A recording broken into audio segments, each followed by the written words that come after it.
성령 역사가 매 시간마다 우리 교회 성도들에게 일어나기를 기도합니다.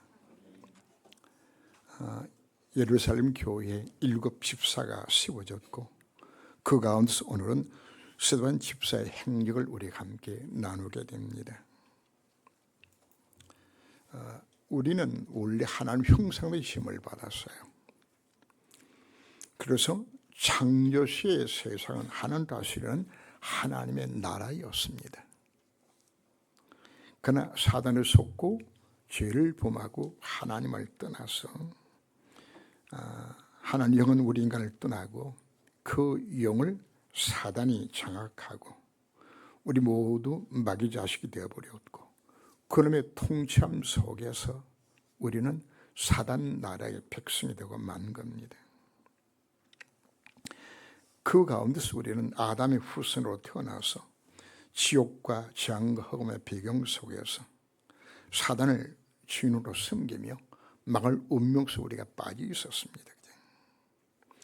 인간이 범죄 타락하자 하나님께서는 사단 나라에서 우리를 건져 구원하게 주시기 위하여서 구원 계획을 세우시고 예수 그리스도 땅에 보내주셨고 십자가 부활로 사단에게 박살내고 우리에게 구원의 길을 열어주신 겁니다. 목적은 우리에게 뭘 회복하기 위하여서 하나님의 나라를 회복하기 위하여서. 그래서 성경의 가장 큰 주제는 무엇인가? 하나님의 나라입니다. 하나님의 나라. 예수님이 공생의 첫 마디가 뭘 말씀하셨죠? 회개하라, 천국이 가까웠나니라. 하나님 나라를 선포하셨습니다. 예수님께서 기도를 가르칠 때도 그의 나라를 구하라고 말씀하셨습니다. 마태복음 6장 34절에서도 너희는 먼저 그의 나라와 그의 의를 구하라고 말씀하셨습니다. 그리고 마태복음 10장에서 12 제자를 2명씩 짝지어 보내실 때도 너희들이 가면서 선포하여 말하되 천국이 가까웠다고 전해라. 뭘 전하는 거죠? 하나님 나라 전해라. 마태복음 13장에 7가지로 하나님 나라에 대해서 비유를 드는데도 천국은 마치 이와 같다. 뭘 이야기하든 하나님 나라를 다시 설명하는 겁니다. 마태복음 12장 28절 29절에서 보면은 하나님 성령을 힘입어 귀신을 쫓아내는 것이면 하나님 나라 이미 너희에게 임하였느라고 이야기하거든요. 예수님이 수많은 천국 비유를 드셨어요. 하나님 나라 이와 같다고 말씀하셨죠. 공생의 마지막 순간입니다. 사도행전 1장 3절에서도 40일 동안 저를 함께 하시며 하나님 나라의 일을 말씀하시니라. 사도 바울은 뭘 했나요? 사도행전 19장 8절 보면 에베소서 석 달 동안 담대히 하나님의 나라에 관하여 강론하며 권면하리라. 핵심이 뭡니까? 하나님의 나라거든. 하나님의 나라고 이야기하는 것은 하나님의 통치가 일어나는 것을 이야기하는 거거든. 바로 하나님이 주인된 삶을 살아가는 바로 그걸 하나님 나라고 표현하는 겁니다. 우리 예배를 왜 드리죠? 우리가 은혜를 받고 보험 언약의 말씀 붙들고 기도할 때 내 안에 하나님의 나라가 임하기 때문입니다. 내 안에 하나님 망대가 세워지고 이때 뭐가 일어나는 것인가? 하나님의 나라의 일이 내 삶 속에 일어나게 되는 겁니다. 예수는 누군가요? 바로 그분 참 선지자요, 참 제사장요, 참 왕이신 그리스도의 그분이 행하시는 하나님 나라 일들이 내 인생 가운데 응답으로 나타나지는 거예요. 바로 이 복음은 내가 정말 잡게 되었을 때 올바른 예배만 돌아갔는데도 내 가정의 문제가 자녀 문제가 해결을 받는 것이 하나님 나라 그 일이에요. 내 현장 수고하며 결박당하는 그 하나님 나라 일들이에요. 그냥 가난과 저주와 재앙과 질병이 내게서 물러가는 그게 하나님 나라 일이에요. 뭐 할 때? 내가 정말 내 안에 하는 날 임하게 되진다면, 그분의 통치만 임하게 되진다면, 그리고 나와 관계된 모든 현장 속에 하나님 나라가 임합니다. 요셉 까닭에 보디발의 집이 복을 받았고, 요셉 손을 대는 모든 일들마다 하나님께서 형통케 하시다 이야기하죠. 그게 하나님 나라의 일이에요. 정말 내가 복음을 누리게 되어지면 내가 있는 현장 속에 일이 일어나도록 약속하고 있는 것이에요. 사무엘이 비밀을 깨닫게 되었을 때 미스바 운동을 통하여서 브레스를 완전히 깨부수고 승리하는 장면들이 성경에 기록되죠. 사무엘의 사날 동안에 다시는 블레셋 사람이 이스라엘 경내에 들어오지도 못했어요. 그게 하나님 나라의 일이에요. 단순한 하나님의 나라가 아닙니다. 정말 내 안에 복음으로 완전히 세워진다면, 하나님의 나라가 내 안에 세워진다면 내 현장 속에 일이 일어날 것 우리에게 약속하고 있는 것입니다. 언제 일이 우리 가운데 일어날까요? 정말 복음을 바르게 이해하고 체험하고 누릴 때 이것이 임할 것을 약속하고 있는 겁니다. 왜 우리가 예배를 왜 강조하죠? 왜 말씀 묵상 왜 강조하죠? 언약적 기도를 왜 강조하죠? 뭐하기 위해서? 내 안에 뭐가 일어나도록 하나님의 망대, 내 안에 하나님 나라가 세워지면 내 모든 삶의 현장 속에 뭐가 일어난다고요? 하나님 나라의 일이 일어나게 되는 겁니다. 내가 가는 모든 전도 현장 속에 하나님은 하나님 나라의 일이 곳곳마다 일어나도록 지금 약속하고 있는 겁니다. 다시 강조합니다. 내 안에 하나님 나라를 임하면은 내 안에 나와 관계된 모든 현장 속에 내 인생 가운데 뭐가 임한다고요? 하나님 나라의 일이 임하게 되는 겁니다. 자, 오늘 어떤 예배를 드려야 될까요? 바로 내 안에 하나님 나라의 임하는 그 예배가 우리가 될 때에 예배만 드리고 돌아갔는데 이런 인생의 현장 하는 게 문제 해결되어 있어. 그게 하나님의 일이라고요. 스데반이 은혜와 권능이 충만하여 큰 기사와 표적을 민간히 행하니 하나님은 스데반 집사를 통해서 예루살렘과 유대 큰 기사와 표적이 일어났습니다. 이게 뭔가요? 이게 하나님 나라의 일이에요. 이게 스데반 집사를 통해 하나님은 이 놀란 증거를 주신 것이에요. 이건 스데반만 약속한 것이 아니에요. 우리도 뭐 할 때 정말 하나님 나라에 내게 임한다면 내 현장 속에 일어날 것을 우리 약속하고 있는 겁니다. 자, 스데반이 오늘 본문을 보면 은혜와 권능이 충만하여, 이 말은 뭐죠? 스데반 안에 뭐가 세워졌다는 이야기죠. 하나님의 나라가. 이게 세워지게 되었을 때, 바로 복음을 체험하고 누리게 되었을 때 스데반에 가는 곳곳마다 하나님 나라의 일이 일어나는 걸 우리에게 보여주고 있는 겁니다. 그래서 일어날 일들이 기사와 표적이 일어나는 것이에요. 이것은 이미 하나님 우리에게 약속하신 겁니다. 마가복음 16장 15절 이하에서도 믿는 자에게 이와 같은 표적이 따르니니, 바로 일곱의 삶이 어떤 삶이었나요? 그 안에 하나님 나라에 임했을 때 하나님은 그들의 모든 삶의 현장 속에 하나님 나라의 일이 임하게 만들어 주었어요. 바로 요셉은 노예로 팔려갔지만 하나님께서 뭐가 되도록 만들었나요? 바로왕의 꿈 해석하고 바로 즉각 총리가 되어서, 이게 하나님 나라의 일이에요. 모세를 통해서 출애굽의 역사가 일어나졌어요. 다니엘과 세 친구 통해서 뭐가 일어났나요?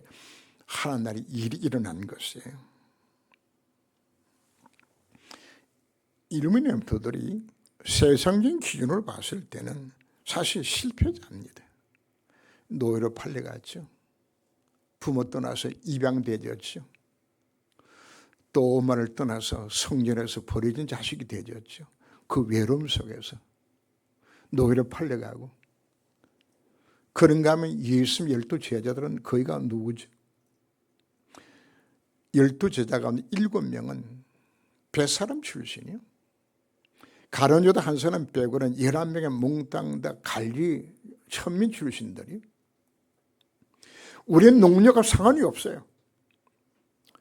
누구든지 그 안에 뭐만 임한다면, 하나님의 나라만 임한다면 능히 모든 일을 이루게 우리 약속하고 있는 겁니다. 지금 내 속에 지금 누가 계신 건가요? 성삼위 하나님 지금 나와 함께 하시는 거예요. 그분은 지금도 우리가 뭐 할 때 언약의 말씀을 붙들 때 그 말씀 지금도 성취 이루고 가고 계세요. 성자 그리스도는 내 안에서 뭐 하고 있나요? 구원 역사를 지금도 이루고 가세요. 우리 하나님 앞에 온전한 참된 예배를 드리게 되었을 때 성의 역사가 내 임할 것을 지금 약속하고 있는, 그게 나의 신분들이라고 해요. 그래서 예수님께서 부활하신 이후에 40일 동안 땅에 계시면서 하나님 나라의 일을 말씀하신 겁니다.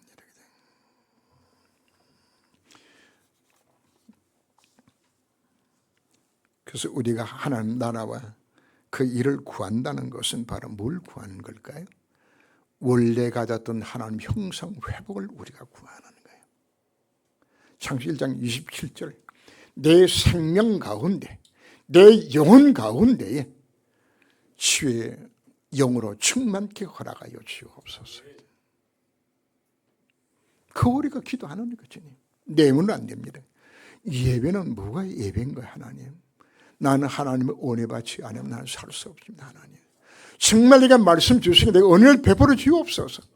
그 간절한 마음을 하나님 앞에 엎드렸을 때 하나님 내게 뭘 준다는 이야기입니까? 하나님의 은혜를 주시고 내게 이 믿음 주시고 내 안에 하나님 임하도록 약속하고 있는 겁니다. 그래서 우리는 최고의 기도 제목이 바로 뭔가? 바로 스데반처럼 내 인생에 하나님 앞에 서임받는 그 영적 상태 속에 들어가는 거죠. 하나님, 제가 성령을 구원 역사를 묵상하면서 하나님께서는 하나님을 이루기 위한 하나님의 방편으로 회당 제도를 하나님께서 만드신 장면을 봅니다. 하나님 이를 위해서 먼저 북쪽 이스라엘 나라를 아스 나라의 나라를 그냥 노려 팔려가게 만들었죠. 그죠? 남쪽 유대는 바벨론의 멸망당하게 만들어서 이스라엘 백성들을 세계하고 다 흩었어요.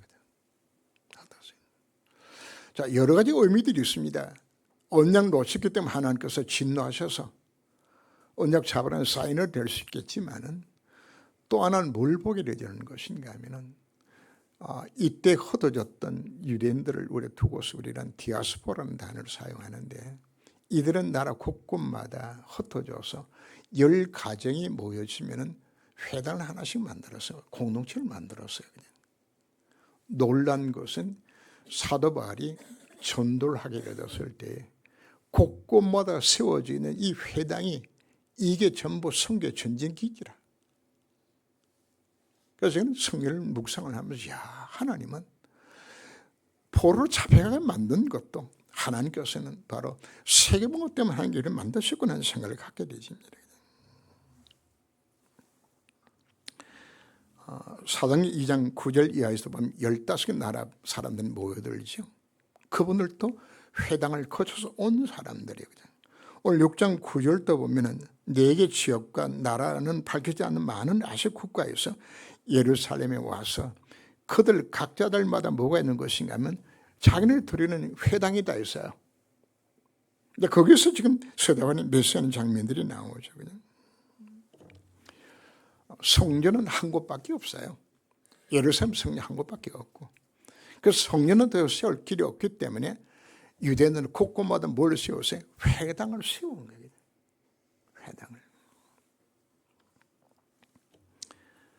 그래서 바울은 세워진 회당, 각 도시마다 세워진 회당을 통하여서 가서 복음 전한 전역기도로 다 삼았지요. 자, 이 회당 이야기를 제가 드리는 것은 우리가 세계사를 보는 눈들입니다. 하나님 왜 이스라엘 백성들을 노예로 포로로 속국으로 그들 왜 잡아가고 흩어놓으신 건가? 뭘 위해서? 세계복음 때문에.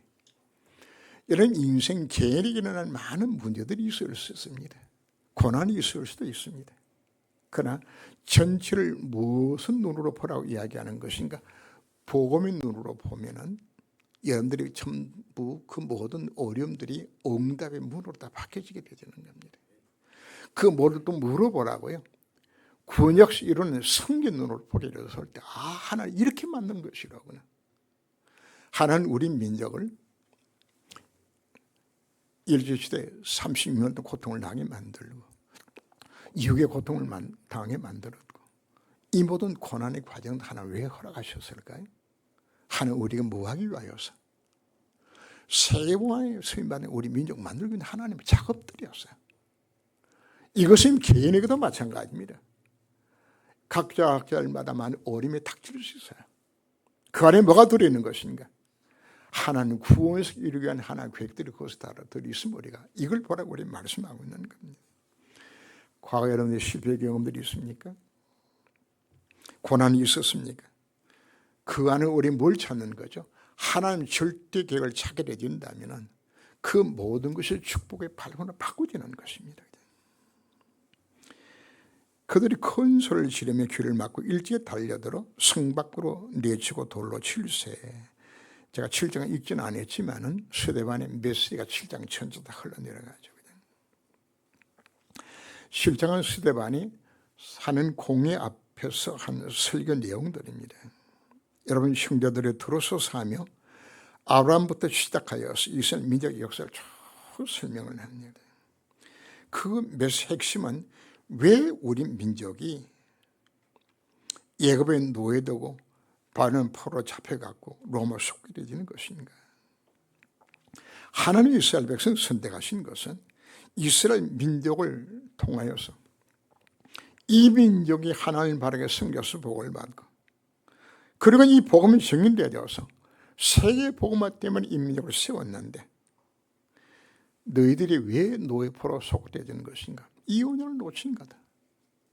너희들이 복음 놓치고 미션 놓쳐서 너희들이 일이 실패한 거다. 그러면서 이야기합니다. 너희들이 하나님을 완전히 버린 적은 없다. 그러니까 언제나 너희들이 우상과 하나님을 겸하여서 섬겼다. 오직 되지 않았다고. 사도행 7장 42절 43절을 보면은 이스라엘 집에 너희가 광야 40년간 희생한 제물을 내가 드린 일이 있었느냐? 몰록의 장막과 신 네판의 비를 받들었으며 이것은 너희가 저러고자 만난 형상이로다. 내가 늘 바벨론 밖으로 옮기리라. 분명히 그때 하나님 앞에 예배 드렸어요. 근데 하나님 뭐라고 이야기하는 것인가 하면 한 번도 드린 적이 없대. 여러분이 메시지 들으면 여러분들의 생각을 깊이 하셔야 됩니다. 나는 지금 교회 와서 예배를 드리고 있는데 진짜 참된 예배를 내가 드리고 있는 것인가? 왜 이스라엘 백성들이 유대 백성이 발포로 잡혀갔나요? 이스라엘장 10절 말씀 보면 너희들이 헛된 내 마당만 밟는다고 이야기해요. 말라기 1장 12절 말씀 보면은 너희 헛된 내 마당만 밟기 때문에 내가 성전문을 닫아 걸었으면 좋겠다고. 그런데 이스라엘 백성들 그러면 예배 안 드렸나요? 철저하게 안식 지키면서 예배를 드렸는데 하나님 예배 실패했다고 이야기합니다. 무슨 예배를 드린 건가요? 우상 예배 드린 거예요. 우상. 뭐가 우상이죠? 내 부자 되는 그 우상, 내 행복이 내 우상, 내 자식 잘 되는 그 우상, 내 건강 그 우상. 하나님의 음성을 듣고 하는 뜻을 따르기 위한 목적은 아니에요. 그건 다 제쳐놓고 오로지 예수 믿는 목적 자체가 나를 위하여서, 내 만족을 위하여서. 그리고는 예배는 드렸는데 누굴 못 만나서? 하나님 못 만났어.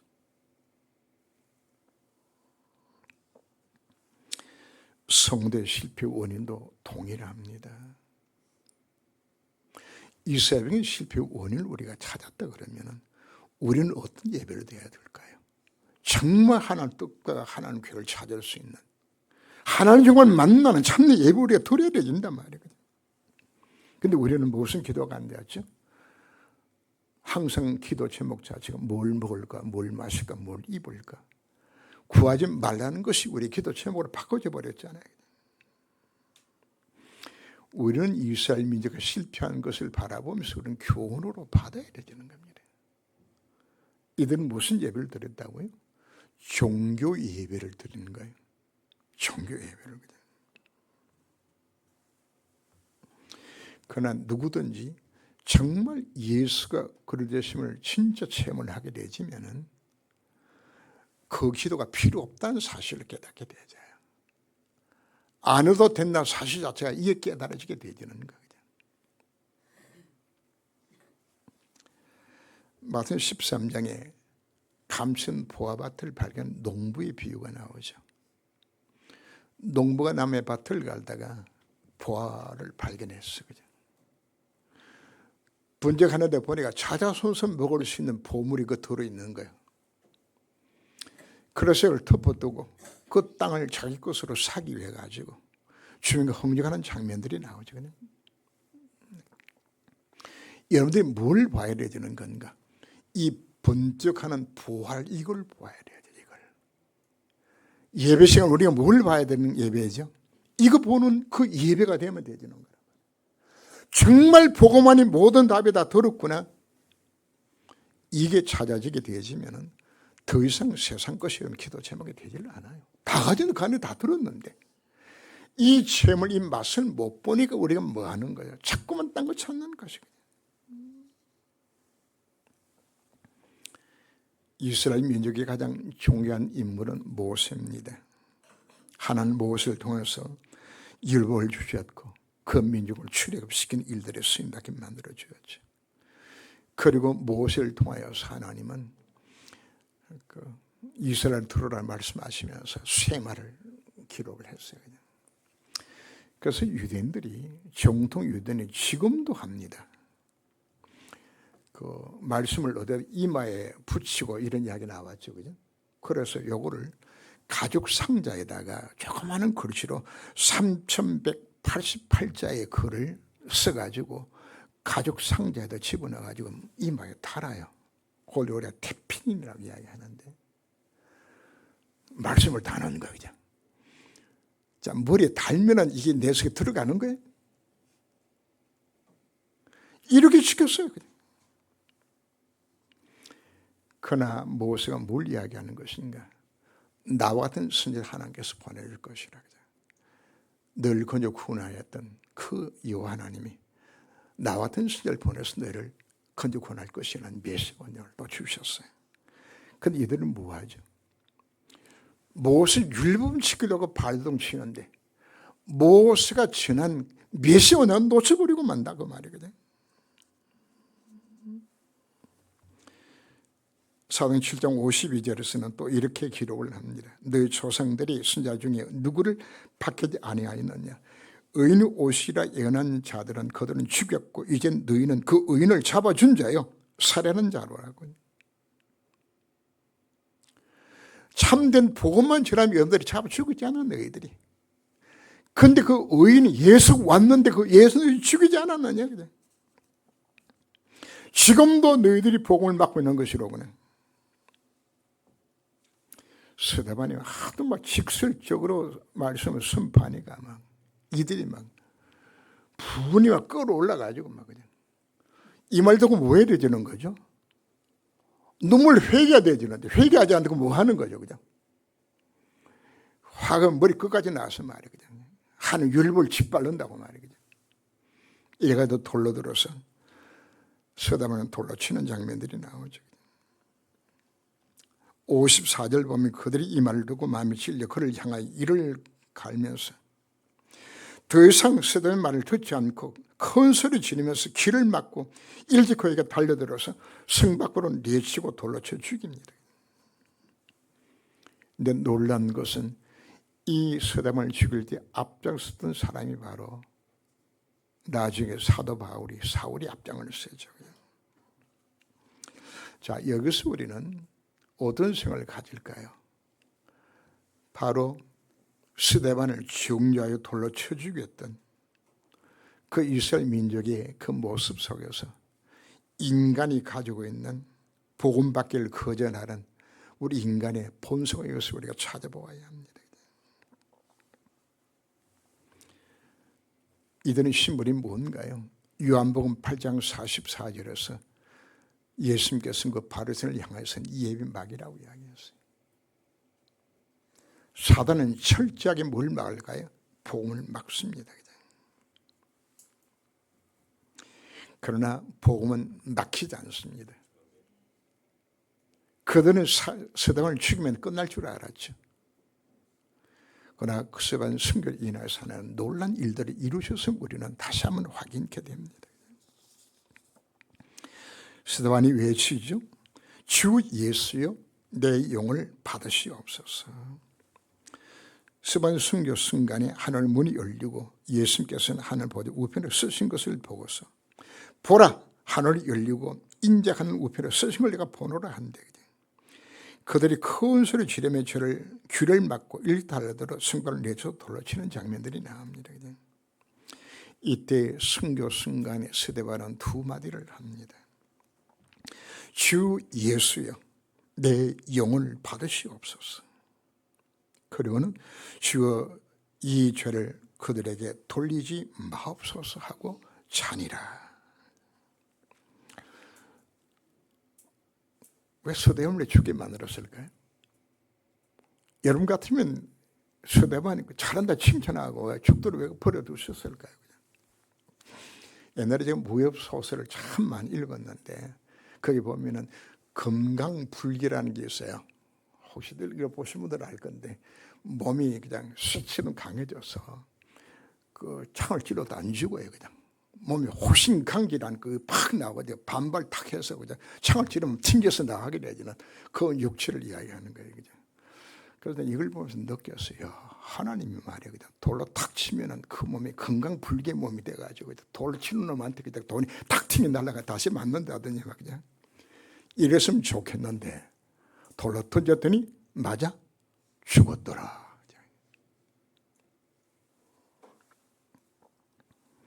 하나님의 능력이 없어서 스데반을 죽게 만든 것이 아닙니다. 하나님 구원 역사에 스데반의 순교가 필요했기 때문입니다. 예수님께서는 스데반의 순교를 너무 기쁘게 받으셨어요. 하나님 보좌 우편에 서셔서 잘한다 스데반은 팍 박수 응원하시면서 스데반 힘내라.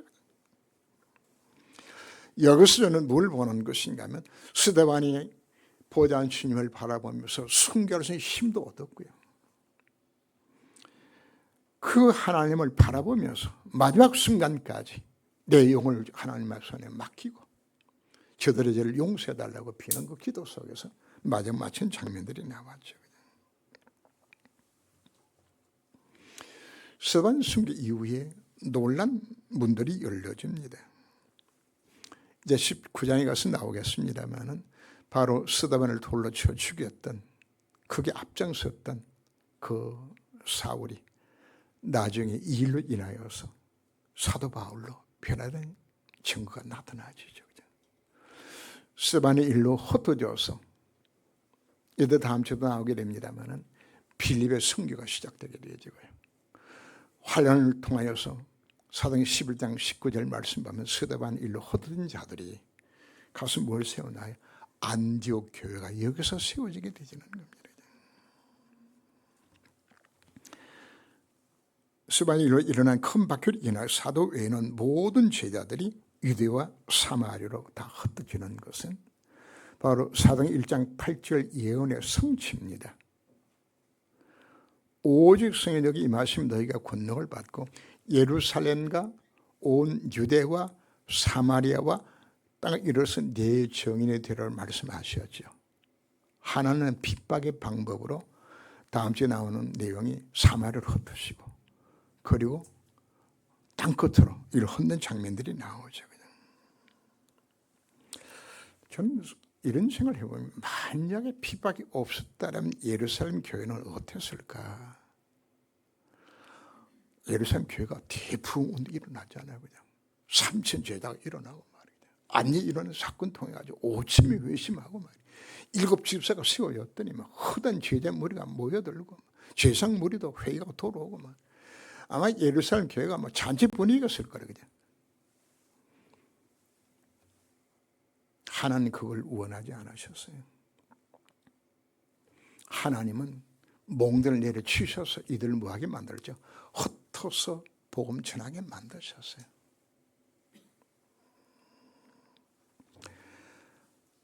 나의 실수나 나의 잘못 때문에 오는 핍박은 내 잘못 때문에 오는 것이기 때문에 그건 축복이 아닙니다. 그러나 하나님 주신 그 핍박은 최고의 축복이 됩니다. 여러분들이 가정이나 또 회사나 전도 현장 속에서 복음 때문에 핍박과 왕따를 당하고 어려움을 당하면은 하나님 그걸 최고로 여러분들에게 축복해 주실 겁니다. 마태복음 5장 12절 말씀에서 기뻐하고 즐거워하라. 너희 전에 있던 선지자들도 이와 같이 핍박을 받았느리라고 표현을 하죠. 저처럼 모태신앙으로 태어난 사람들은 괜찮습니다. 그러나 거의 처음 믿는 가정들, 이 환난 핍박 없이 예수 믿은 가정들이 거의 없어요. 가문 복음화나 직장 복음화나 현장 복음화에 서임 받았던 모든 인물들마다 거의가 이 환난 고통 속에서 이들을 변화받고 다 살린 것을 우리가 볼 수 있는 겁니다. 우리들 교회 김양수 목사 간증도 들어보면은 믿지 않는 가정에 시집 가서 얼마나 많은 고통을 당하면서 가문 복음을 이룰 것인지에 대한 그 내용들이 다 기록되어 있어요. 여러분들이 복음 때문에 핍박을 당합니까? 그게 가문 복음의 문이 되지라는 거예요. 그게 직장 복음의 현장 복음의 문들이 핍박 없이 일어나는 경우도 없어요. 그걸 뭐로 여기라고 이해하는 것인가? 하나님이 이 환경을 주신 것은 인류의 하나님 영광 받으시고 이 복음 운동에 수임 받으나 이렇게 만들어 주신 것이라고요. 교회 간다고 면을 두들겨 팼던 시아버지가 복음 받고 난 후에 눈물로 회개하면서 평생을 복음 전하는 장로도 나왔어요. 그래서 여러분들이 기독교는 바로 이 같은 핍박 속에서 교회가 세워지는 우리가 이걸 보아야 합니다. 세상 역사에서도 국가 민족을 위해서 희생당했던 많은 자들이 있었죠.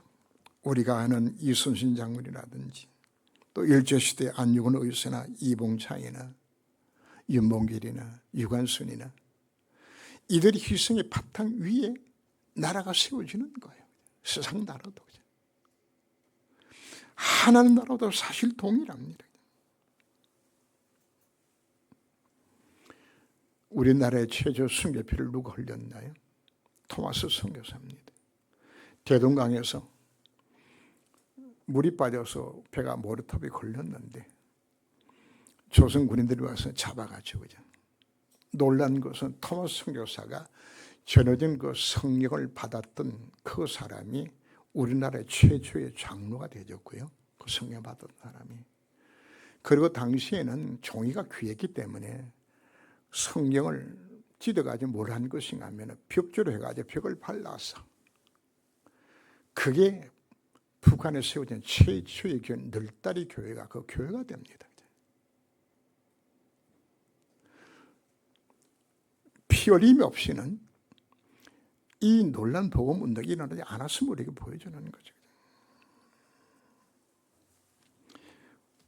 손양은 목사의 순교와 주길 목사의 순교의 피가 한국 교회를 세우게 만든 겁니다. 그래서 우리는 하나님 앞에 여러분들이 복음 때문에 당하는 어려움, 내 잘못으로는 어려움이 아닙니다. 정말 복음 때문에 어려움을 당한다면 하나님 그걸 크게 보상해 주시고 그것 때문에 큰 복음은 일어나게 하나님 만들어 주실 것입니다. 저는 이 본문을 정리를 하면서 마음으로 하나님 앞에 기도를 했습니다. 하나님, 나은 사람의 헌신과 희생이 파괴된 복음화에 무슨 복음화에 문이 되고 길이 된다면 그것도 영광스러운 일이라고 저는 하나님 앞 그렇게 기도했습니다. 누가 하는 구원 역사에 쓰임받을 수 있는 것인가? 복음 때문에 생명건 전도자를 하나님께서 찾고 계시는 거예요. 하나님. 이들은 왜 기꺼이 즐거운 마음을 이와 같이 헌신했을까요? 이 세상이 끝이 아니기 때문에, 그날의 소망을 갖고 있기 때문에. 우리 각자들 오늘 우리 마음에 다짐들을 해야 됩니다. 나은 사람이 희생과 헌신으로 참 좋은 교회가 성난 복음의 소용을 받는다면, 이를 지우게 되는 내 인생이 될 수 있다 그러면 이것도 내가 받을 수 있다는 마음을 우리가 가져야 합니다. 하나님 스데반 선교를 통하여서 세계복음의 큰 문을 여셨습니다. 자, 우리는 무엇이 가장 축복인 것인지 우리가 사실 깨달아야 됩니다. 그래서 오늘 제목이 스데반의 선교입니다. 각 교단마다 나는 어떤 신앙생활을 하고 있는 것인지, 스데반의 설교에 나왔던 것처럼 나는 종교적 예배를 드리고 있지는 않았던 것인지 우리 자신을 한번 점검하면서 오직 그리스도 안에 들어가게 되었을 때 하나님 내 인생의 삶의 양식에 뭘 약속하셨죠? 내 안에 하나님 임하게 되지만 한날 일이 내 인생 가운데 임하도록 약속해 주셨습니다. 바로 일로 인하여서 내 현장에 복음운동이 일어날 것을 이미 약속해 주셨습니다. 이것을 들어가기로 결단할 수 있는 시간 되시기를 주님으로 축원합니다. 주님, 하나님의 소원은 하나님 나라가 이루어지는 겁니다. 먼저 내 안에 하나님 나라가 임할 때에 내 삶 속에 임했던 창세의 모든 문제가 해결함을 받는 하나님의 일이 내 인생 가운데 증거로 나타날 뿐 아니라 내가 속한 내 모든 현장 속에 하나님의 나라 일이 임하여서 흑암이 꺾여지고 재앙이 멈추게 되어지는 이 놀란 일들이 쓰임받게 될 것을 이들에게 약속하여 주셨습니다. 바로 이 비밀을 깨달았던 스데반 한 사람을 통해 하나님은 이 구원 약속을 이루어 가셨습니다. 바로 나도 스데반이 가졌던 그 가슴을 안고 이 복음 전가하는 곳 쓰임받겠다고 저들이 안식의 주님 앞에 결단하오니 저희 마음의 중심을 받으시고 저희 한 사람 때문에 가문을 살리고 직장과 현장 살리는 일들에 지옥이 되도록 저를 통하여서 하나님께서 영광을 받아주옵소서. 주 예수 그리스도 이름으로 기도합니다. 아멘.